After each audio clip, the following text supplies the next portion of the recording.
Hello student, আশা করি তোমরা ভালো আছো। আমিও ভালো আছি। চলে এলাম ফোর্থ সেমিস্টার মেজর বেঙ্গলির আরো একটি নতুন ক্লাস নিয়ে। ক্লাস শুরু করার আগে তোমাদের একটা ইনফরমেশন দিয়ে রাখি যে তোমাদের অনলাইন ক্লাস কিন্তু শুরু হয়ে গেছে। যারা আমাদের সঙ্গে যুক্ত হতে চাইছো আমাদের দেওয়া নাম্বারে যোগাযোগ করো। আমাদের কোচিং সেন্টার যে রয়েছে অর্থাৎ জ্ঞানজ্যোতি কোচিং সেন্টার, তার যে নাম্বার রয়েছে, ফোন নাম্বার, সেটা তোমাদের কাছে শেয়ার করছি। 6295916282 এবং আরেকটি নাম্বার 7076398606। এই দুটো নাম্বারে ফোন করে তোমরা তোমাদের যা কিছু জিজ্ঞাসা রয়েছে করে নিতে পারো। তাহলে চলো বেশি কথা না বাড়িয়ে আজকে ক্লাস শুরু করা যাক। আমি আজকে তোমাদের সামনে কলকাতা বিদেশি রঙ্গালয়ের যে টপিক গুলো রয়েছে সেখান থেকে একটা একটা করে টপিক তোমাদের আলোচনা করছি। তো আজ আলোচনা করবো হচ্ছে শৌখিন নাট্যশালা বা শখের থিয়েটার সম্পর্কে কিছু তথ্য তোমাদের সামনে তুলে ধরবো। তো সেটা সেই নামগুলো অর্থাৎ শখের থিয়েটারে বা শৌখিন নাট্যশালা যে নামগুলো রয়েছে সেগুলো বলার আগে একটু বলে রাখি যে কলকাতায় স্থাপিত যে বিদেশি রঙ্গলয়গুলো ছিল সেই রঙ্গলয়গুলোর অনুপ্রেরণায় গড়ে উঠেছিল এই শখের থিয়েটার, এবং অবশ্যই সেটা ধনবান ব্যক্তিদের অনুপ্রেরণায়। এবং আমরা জানতে পারি যে 19 শতকের দ্বিতীয়ার্ধ বা 19 শতকে ধরে রাখতে পারো যে 3-এর দশক, 19 শতকের 3-এর দশক থেকে ন্যাশনাল থিয়েটারের প্রতিষ্ঠা পর্যন্ত আমরা এই এই দেখতে পারি যে এই শখের থিয়েটার গুলোর কিন্তু প্রয়াস, ঠিক আছে, এবং এই শখের থিয়েটার গুলোর কিন্তু প্রয়াসের কাল। তো এই শখের থিয়েটার গুলোর মধ্যে অনেকগুলো উল্লেখযোগ্য শখের থিয়েটার রয়েছে। আজকে আমি তোমাদের সামনে শুধুমাত্র 4টা শখের থিয়েটার আলোচনা করব। প্রথমটা হচ্ছে প্রসন্ন কুমার ঠাকুরের হিন্দু থিয়েটার, এটা একটা শৌখিন নাট্যশালা। রবীন্দ্রচন্দ্র বসুর শ্যামবাজার থিয়েটার, এটাও একটা শৌখিন নাট্যশালা। ওরিয়েন্টাল থিয়েটার এবং জোড়াসাঁকো নাট্যশালা। এটা বাদেও আরো অনেক রয়েছে, সেগুলো আমি পার্ট 2 অর্থাৎ পরের ভিডিওতে দেব। তো প্রসন্ন কুমার ঠাকুরের হিন্দু থিয়েটার যে রয়েছে সেটা সম্পর্কে কিছু তথ্য তোমাদের সামনে তুলে ধরবো, যতটুকু দরকার ততটুকুই তোমাদের সামনে তুলে ধরছি।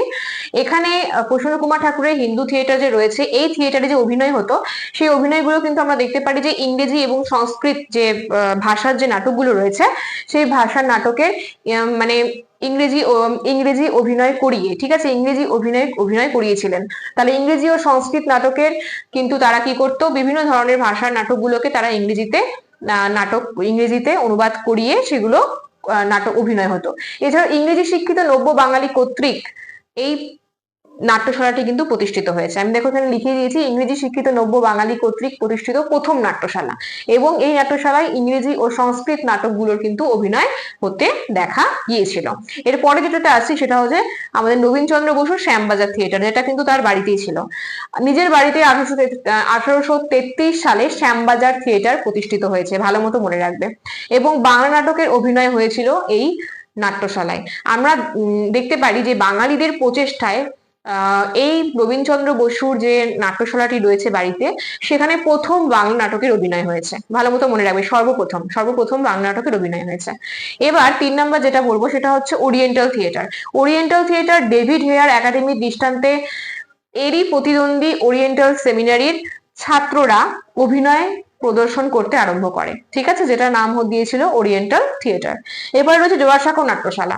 জোড়াসাঁকো নাট্যশালায় হচ্ছে নবীনচন্দ্র বসুর ভ্রাতুষ্পুত্র ছিল, যার নাম হচ্ছে প্যারীমোহন বসু। তিনি জোড়াসাঁকোর বাড়িতে স্থাপিত করেন এই নাট্যশালাটি, ঠিক আছে। এবং এই নাট্যশালাটি আমরা দেখতে পারি যে এখানে শেক্সপিয়ারের যে নাটক রয়েছে সেটা অভিনীত হতে দেখা যায়। তো শেক্সপিয়ারের যে নাটক রয়েছে জুলিয়াস সিজার, 1854 সালের ঠিক 3 তারিখে মে মাসে শেক্সপিয়ারের জুলিয়াস সিজার নাটকের অভিনয় করা হয়েছিল এই জোড়াসাঁকো নাট্যশালায়।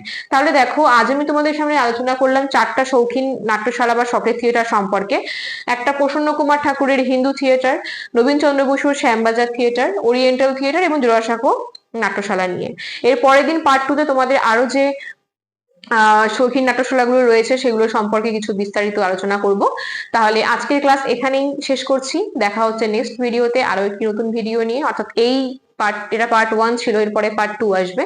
তো তোমরা আমার ভিডিওগুলো যারা প্রতিদিন নিয়মিত দেখছো তারা অবশ্যই আমাকে কমেন্ট বক্সে জানাবে যে তোমাদের আমার ক্লাস কেমন লাগছে। যদি ভালো লেগে থাকে অবশ্যই একটা লাইক কমেন্ট শেয়ার করে আমার পাশে থেকো, এবং আমাদের যে অফিসিয়াল চ্যানেলটি রয়েছে জ্ঞানজ্যোতি কোচিং সেন্টারে সেটি কিন্তু সাবস্ক্রাইব করতে ভুলো না, সবার আগে তোমাদের কাছে নোটিফিকেশন গুলো পৌঁছে যাবে।